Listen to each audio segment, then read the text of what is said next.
This is Federalist 42, Part 4. This is paragraph 10. The necessity of a superintending authority over the reciprocal trade of confederated states has been illustrated by other examples as well as our own.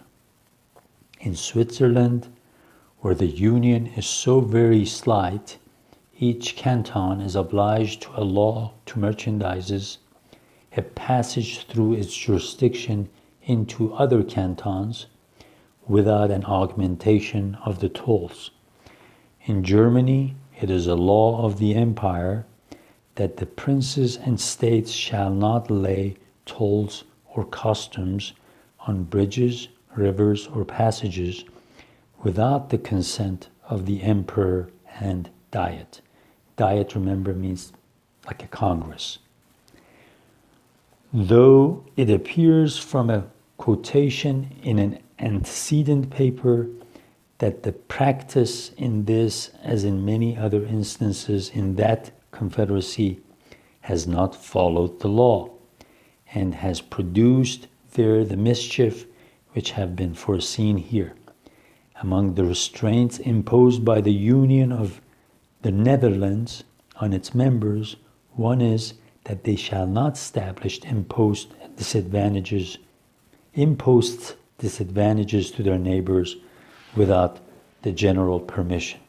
Remember, in the last paragraph, we were talking about regulating commerce between different states.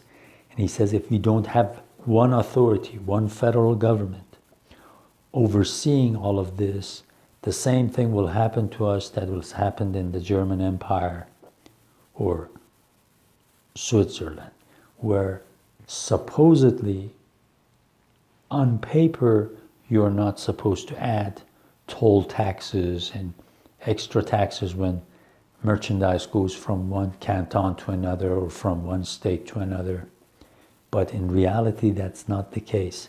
They have always violated that law. So it's because they don't have a good federal system. He says that applies to Netherlands too, United Netherlands. He's talking about some of these things that he talked about in Federalists 18, 19, and 20. Just keep that in mind.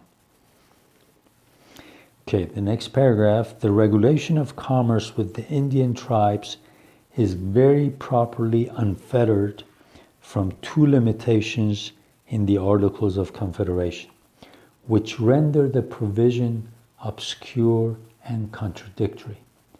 The power is there restrained to Indians not members of any of the states, and is not to violate or infringe the legislative right of any state within its own limits.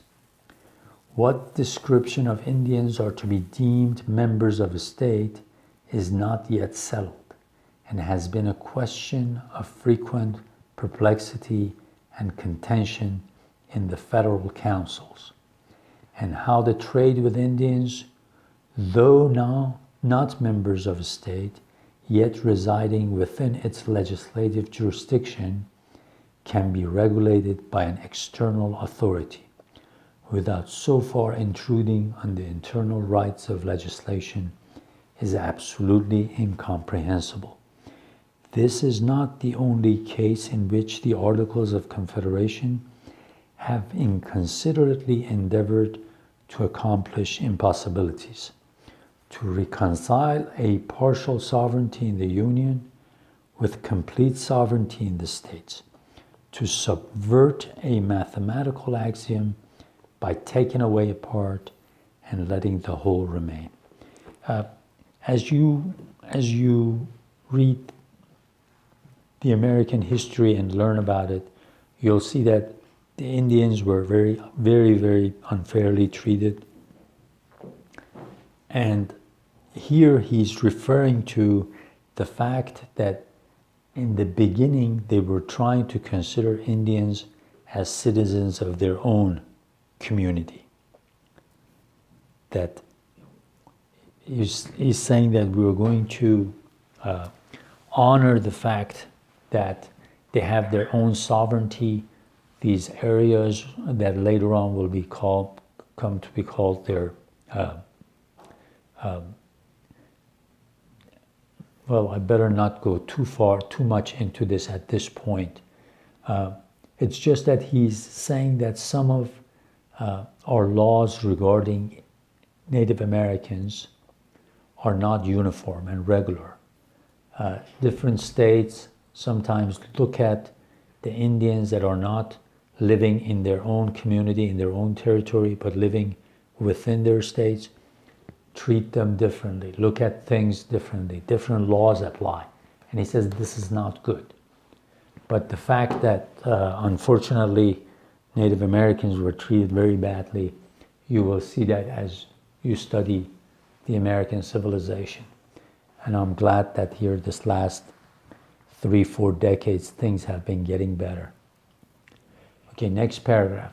All that need be remarked on the power to coin money, regulate the value thereof, and of foreign coin, is that by providing for this last case, the Constitution has supplied a material omission in the Articles of Confederation. It says something important was missing in the Articles of Confederation that this new Constitution has fixed, has corrected. The authority of the existing Congress is restrained to the regulation of coin struck by their own authority or that of the respective states. It must be seen at once that the proposed uniformity in the value of current coin might be destroyed by subjecting that of foreign coin to the different regulation of the different states. The punishment of counterfeiting the public securities as well as of the current coin is submitted, of course, to that authority, which is to secure the value of both. The regulation of weights and measures is transferred from the Articles of Confederation and is founded on like considerations with the preceding power of regulating coins. So here, when you want to show your sovereignty, one of the ways is to mint coins and also make sure that these coins are uniform, that nobody duplicates them, nobody counterfeits